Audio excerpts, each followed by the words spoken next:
All right. I think we are live. Yay! Looks like Zoom is screen sharing. Um, cool. Enjoy our first live together.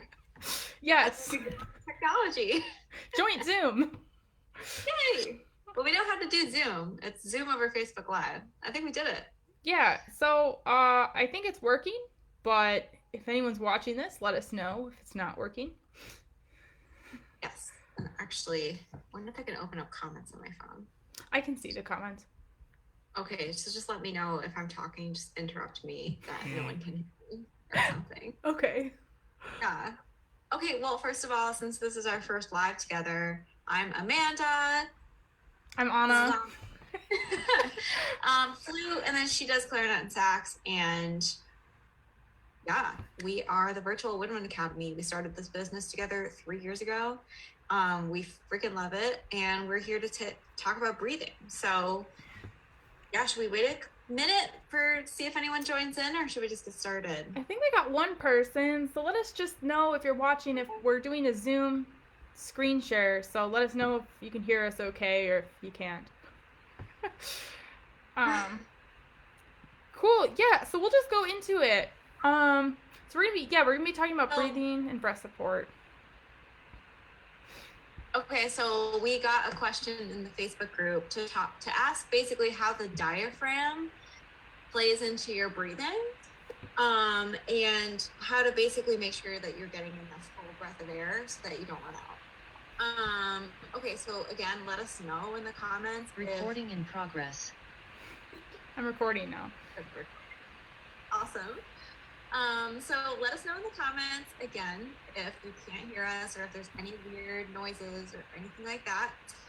But yeah, we're going to talk about breathing. So the question we got was about how the diaphragm functions and how you can make sure you get that full breath of air. So first of all, flute players out there, you're going to need to use a lot more air than our clarinet and sax friends. Sorry to say it, but I like to estimate. What do you think of this, Anna? I think that flute requires 2 to 3 more times air than a clarinet. Okay, so being a being a clarinet sax player that's trying to play flute, yeah, I think that at least for me, it's harder to get like a longer phrase on flute. Um, I think they both require a lot of air, but for the flute, I just think it's so more. It's more obvious if you haven't, if you're not ready with the air support. Yeah, absolutely. Okay, so yeah, let's talk about the diaphragm. The diaphragm is this muscle that is horizontal and it's under your lungs. And I'm pretty sure it relaxes when it goes down and then it contracts when it goes up. Does that sound right, Anna? Yeah. I think so. If there's any scientists. Scientists let us know if we're wrong. But essentially, your brain can breathe in automatically. That's why you can still breathe when you're sleeping. You can still breathe if you're unconscious. You can still breathe if you're talking and doing other stuff. You don't have to constantly think about breathing. Even though we do have to consciously think about breathing when we're playing an instrument, we do have the ability and the need to just breathe on our own. So using the diaphragm, it's not really like you're trying to use the diaphragm. I'd say it's more like you're letting the diaphragm work for you so that you don't have to do as much work. So let's actually try an exercise to do that. So let out a whole ton of air, empty it all out, and now just relax and let your air in. That's where you can feel your diaphragm working for you. It just kind of lets the air in. So we could try that again. Let all your air out and just relax and let the breath come into your body. Cool. So that's an exercise I like to do when I'm just feeling stressed out and tense and like having trouble, like kind of getting centered before I practice, because obviously you need to be able to take in, calm, deep breaths in order to play your instrument. So that's what I like to do. And in addition to that, as you let yourself breathe in, think about filling up from the bottom up. So your lungs kind of start up here and they go all the way down to where your rib cage ends. You can actually feel your rib cage, and it goes pretty low. So you have all that space for your lungs, and it can fill up. So, if you're trying to play flute like this, you're not going to get a great breath of air in because you're restricting yourself. If you're sitting up nice and straight, your rib cage is going to be able to expand more, and you're going to be able to let in more air. So that's my spiel on diaphragm.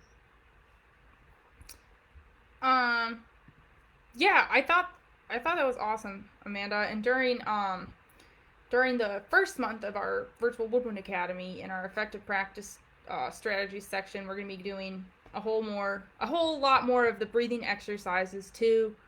Last year we had like a whole breathing day. There's so many great exercises, and that's a good one I do.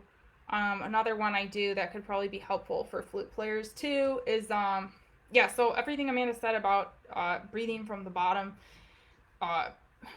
engaging your lower abdomen is totally right, because a lot of times in young players or just starting out, you see the hunch going, which is when you're just breathing and then you're just cutting off your air supply and the sound's really tight.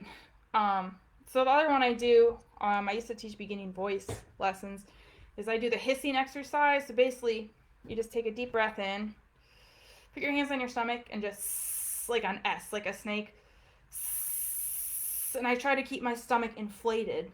So I'm making sure that I'm controlling my air and I'm not just deflating like a balloon right away, like, because that's, I think on flute, that can be a problem. Yeah. So that's another great one I do. During Woodwind Academy, we went through, there's some really great Arnold Jacobs breathing exercises. He was a tuba player. So those are just kind of a couple. But yeah, just really making sure to engage everything down low and just not feeling any tension up here.